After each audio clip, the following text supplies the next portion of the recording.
Assalamualaikum geng. Alright, hari ini kita nak cerita lagi tentang anime Kimetsu no Yaiba. Hari ini aku akan ceritakan dengan korang backstory daripada Kokushibo, Apomon yang pertama, dan juga Yoriichi Tsukigune, Demon Slayer yang pertama dan juga Demon Slayer yang paling kuat. At first aku ingatkan nak buat video ni separately tau, tapi story Kokushibo dengan Yoriichi ni memang berkait rapat. Jadi aku decide untuk buat satu video lah untuk diorang dua ni. And video ni memang spoiler lah, okay? Content spoiler sebab cerita ni belum ada dekat anime and dia cuma ada dalam manga. Aku bagi warning awal-awal lah. Kokushibo dan juga Yoriichi ni merupakan sepasang adik-beradik yang dilahirkan dalam keluarga yang boleh dikatakan mewah jugalah. Nama asli Kokushibo sebelum dia jadi demon adalah Michikatsu Tsukigune. Dia ni merupakan abang lah daripada Yoriichi sebab dia ni lahir dulu dari Yoriichi walaupun dia orang ni kembar. So at that time, bayi kembar ni dianggap sebagai bad luck sebab dia akan cetuskan konflik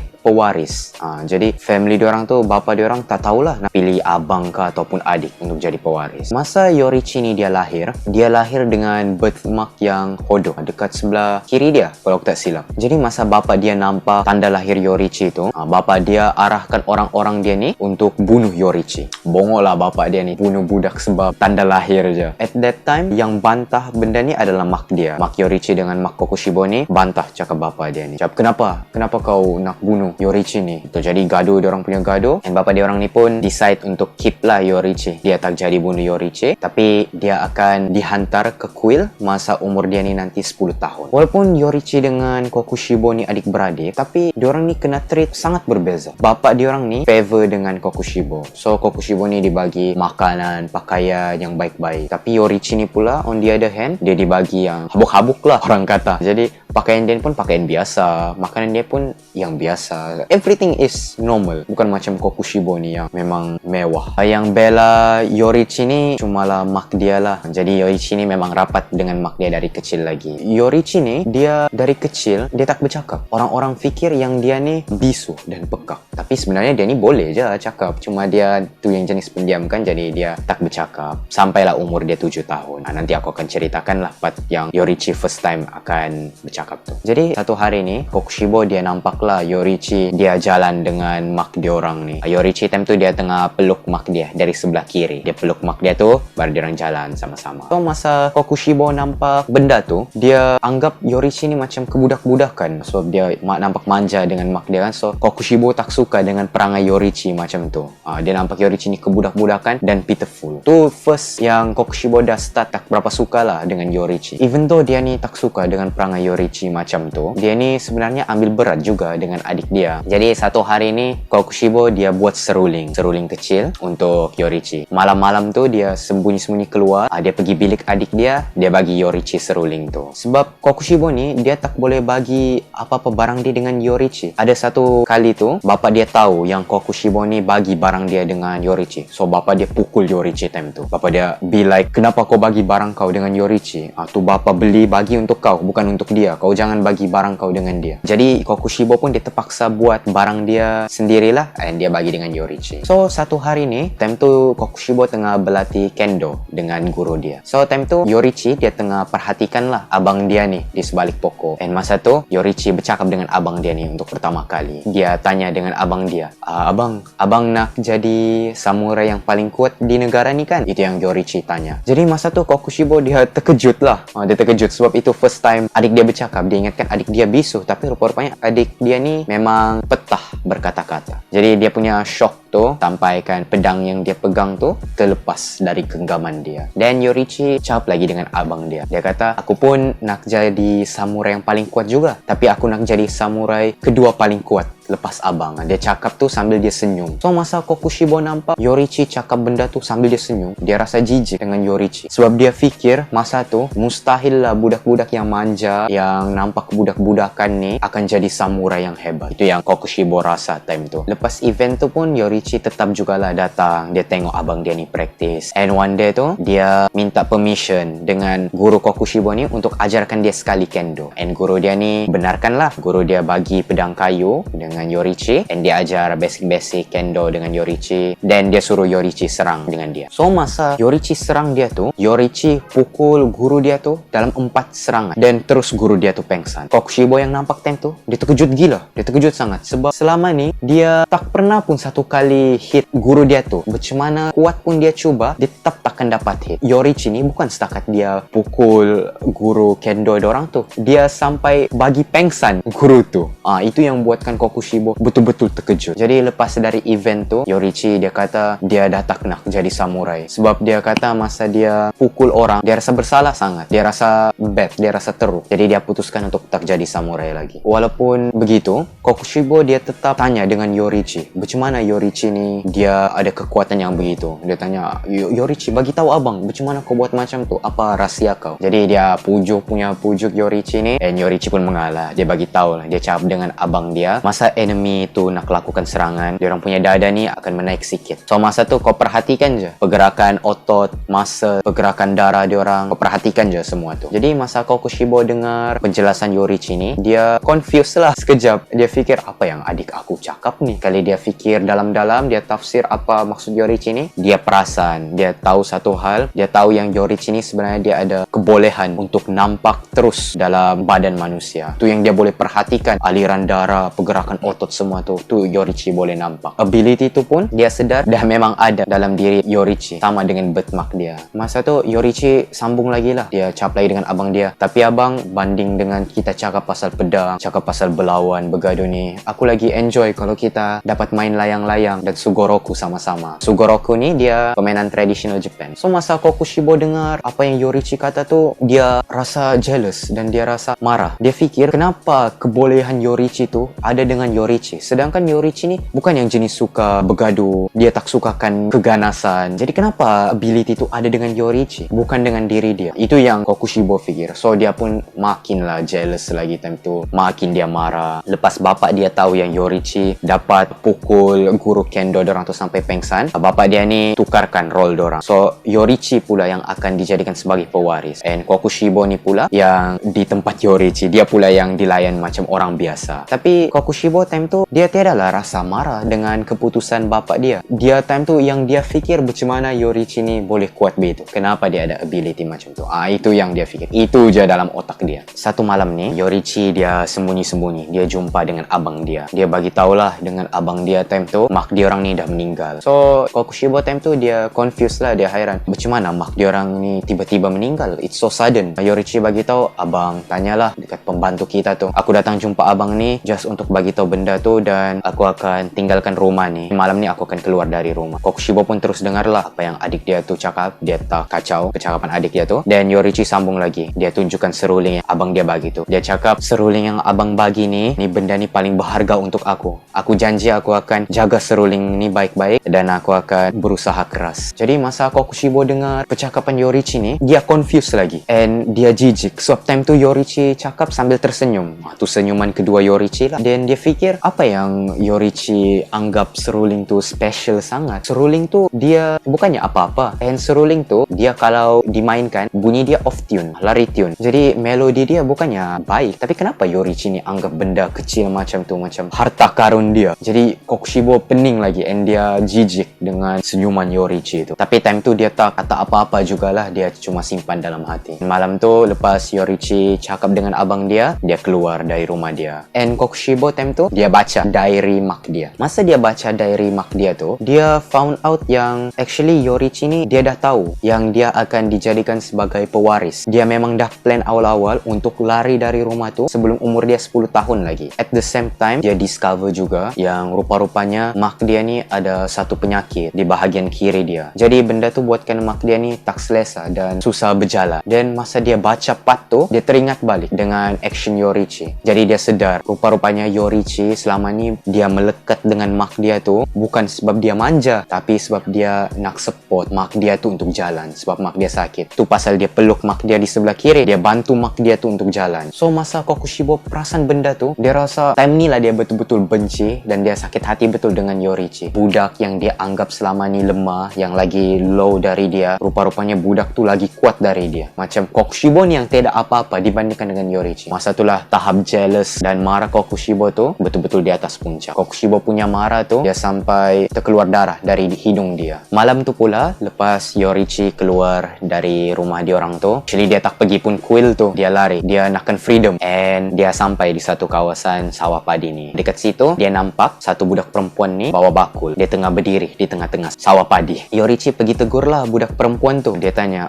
buat apa dekat situ? Jadi budak perempuan ni pun cakap lah, aku ni keseorangan, ahli keluarga aku yang lain semua dah mati disebabkan satu penyakit. Jadi aku plan nak bawa berudu-berudu ni untuk balik rumah. So kiranya berudu tu peneman budak perempuan tu. Tapi lepas tu pun budak perempuan tu masih juga berdiri, dia tak bergerak. Sampailah almost senja, budak perempuan tu lepaskan berudu tu balik ke dalam sawah padi. Then Yorichi nampak budak perempuan tu, dia tanya lagi lah, tak bawa balik kah berudu tu? Bukan tadi kata nak bawa balik kah? Budak perempuan tu balas balik, dia cakap, aku tak sampai hati untuk pisahkan diorang ni dari keluarga diorang. Jadi Yorichi dengar perkataan budak tu, dia balas balik, apa kata kalau aku ikut kau balik rumah? Time tu budak perempuan tu pun happy lah, dia gembira sebab dia ada kawan. Jadi macam tu diorang pun balik sama-sama, diorang berkenalan. Nama budak perempuan tu, nama dia Uta. So Uta dengan Yorichi ni membesar sama-sama, main sama-sama. So end up diorang ni pun jatuh cinta, and diorang kahwin 10 tahun kemudian. 10 tahun kemudian tu juga Uta mengandung. Jadi masa Uta ni mengandung anak diorang tu, masa bulan ke-9, Yorichi ni dia pergi keluar rumah. Dia nak cari bidan lah untuk sambut anak diorang tu. Masa dia on the way tengah cari tu, dia terserempak dengan satu pakcik tua ni. Pakcik tu macam sesak nafas. Yorichi datanglah dengan pakcik tu. Dia kata, apa jadi pakcik? Pakcik tu bagi tahu dia sebenarnya dia datang ni nak jumpa anak dia. Anak dia ni sekarang diambang kematian disebabkan perang. Jadi dia dah lalu 3 bukit. Itulah pasal dia sesak nafas, dia penat sangat. Yorichi time tu dia rasa kesian lah dengan pakcik tu kan. Jadi dia tolonglah pakcik tu, dia dukung pakcik tu and bawa pakcik tu jumpa anak dia. Pas Yorichi bawa pakcik tu jumpa anak dia, time tu dah lewat, time tu dah almost malam. Jadi Yorichi fikir, aku tak jumpa bidan hari ni, besoklah cari lagi, aku kena balik dulu, kesian bini aku menunggu dekat rumah. Yorichi pun balik cepat-cepat pergi rumah dia. Masa Yorichi sampai di rumah dia, dekat sinilah something bad happen dekat dia. Bukan dekat dia lah, dekat bini dia actually. Event yang sama Tanjiro kena juga dengan Yorichi. Masa Yorichi buka pintu rumah dia nampak Uta dan juga bayi dalam kandungan Uta tu kena bunuh. Jadi Yorichi time tu dia terkejut lah, dia terkejut sangat dan dia tak mampu kata apa-apa, mind dia betul-betul kosong time tu. Jadi dia pergi dekat mayat Uta, dia peluk mayat tu kuat erat-erat. Dia buat begitu selama 10 hari. Sampailah hari yang ke-11 ni, ada satu orang swordsman ni datang pergi rumah Yorichi dan dia bagi tahu dengan Yorichi, kau kena kebumikan diorang ni, jangan biarkan jenazah diorang ni macam ni, kau kena respect mayat diorang. Yorichi ni pun dia akur lah dan dia kebumikan Uta dengan anak dia ni. So masa tu Yorichi fikir impian dia ni adalah untuk hidup tenang, aman dengan family dia. Tapi dia sedar benda tu takkan jadi sebab demon ni masih berkeliaran, ada demon di luar sana. Jadi lepas peristiwa ni, Yorichi putuskan untuk jadi demon slayer. Dia pergi bunuhlah semua demon-demon yang ada yang dia jumpa time tu. And at the same time, dia terserempak dengan kumpulan-kumpulan swordsman ni yang juga memburu demon. Tapi diorang ni tak dapat gunakan teknik breeding. Jadi Yorichi ajar dekat diorang teknik breeding. So lepas Yorichi ajar teknik breeding tu, of course lah kekuatan diorang ni meningkat drastis. Kadar pembunuhan demon time tu memang meningkat. Demon banyak mati. Sampailah satu malam ni, masa Yorichi tengah memburu demon, dia terserempak balik dengan abang dia, Kokushibo. Pas dah bertahun-tahun lama, diorang dah sama-sama besar, terserempak balik. Kokushibo time tu dia dah jadi samurai and dia even dah ada family, dia ada keluarga, dia ada anak. Time tu Kokushibo ni dia tengah camp dengan kawan-kawan dia lah. And malam tu diorang kena attack oleh demon. Jadi semua kawan-kawan Kokushibo ni kena bunuh. Tinggal Kokushibo satu orang je. Masa tu lah Yorichi datang, dia selamatkan Kokushibo. Dia bunuh demon tu dalam sekali serangan je. Demon tu terus mati. And masa tu dia minta maaf lah dengan Kokushibo. Dia kata, abang aku minta maaf, aku datang lambat. Sebab aku datang lambat kawan-kawan kau ni mati. Tapi masa tu Kokushibo dia masih terkejut. Dia terkejut tu sebab dia nampak perubahan Yorichi ni yang mendadak. Dia nampak Yorichi ni bukan setakat dia sudah pandai main pedang, dia bunuh demon tu macam tiada apa-apa untuk dia. Jadi masa ni dia bukannya gembira dapat jumpa Yorichi, dia makin benci lagi dengan Yorichi. Dia time tu dia fikir kekuatan Yorichi ni mesti ada juga dengan dia, tak kira lah apa cost dia. Jadi Kokushibo dia tinggalkan anak bini dia tinggalkan hidup dia sebagai samurai, dia jadi demon slayer. Dia ikut jejak Yorichi. Masa ni diorang dua ni ex sebagai orang atas lah dengan Demon Slayer ni. Ada orang dua yang paling kuat. Yorichi ajar teknik breathing dengan orang lain, tapi tiada satu orang pun yang sama macam Yorichi. Tiada satu orang pun yang dapat gunakan breathing macam Yorichi juga. Untuk adapt, Yorichi tukarkan teknik breathing dia ajarkan orang-orang yang lain sesuai dengan kemampuan dia orang. Dan dari situ terhasillah breathing-breathing yang lain macam water breathing, thunder breathing, flame breathing dan yang lain-lain.